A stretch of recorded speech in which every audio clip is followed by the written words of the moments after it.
And you're definitely not dangerous. You're not going to do anything stupid this weekend. Well, I mean, dangerous to what? Dangerous to myself? Are these people dangerous? They certainly may be, but I'm completely non-violent when it comes to just going out there and trying to get the information. That's what I'm trying to do. I mean, I'm an activist first and foremost, but also a journalist in that I'll make some jokes and speculate occasionally because I'm a radio talk show host. But when I say something that I believe, I have to be on target about it. But dangerous, I'm definitely dangerous to corrupt bureaucrats and their financial bosses that would like to control the American people on the planet. But not in a violent way. Not in a violent way.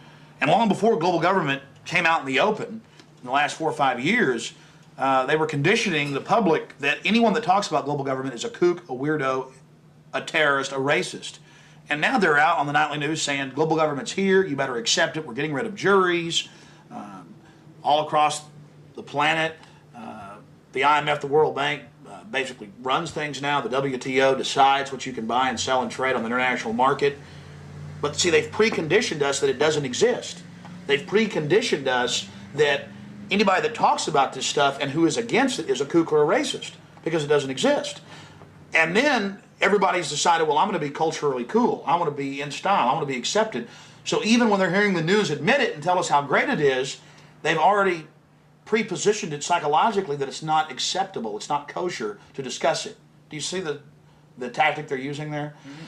5 years ago, I would laugh when I heard about black helicopters. I would say, I'm about taxes, I'm about corruption, I'm about getting local control back, I'm about states' rights, everything's coming under federal control. I was pretty mainstream, what you'd call so-called conservative.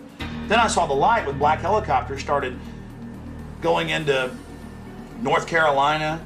I started going into Florida. They fired into an all-night restaurant in Miami, just training, firing bullets into a place where people were eating.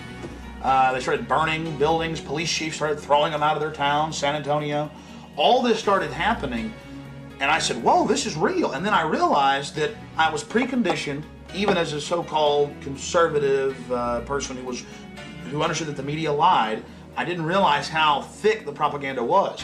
That they precondition us before they release something on us that it, number one, doesn't exist in our minds with classic doublethink, but then it can re-exist at the same time if they say it does and it's good.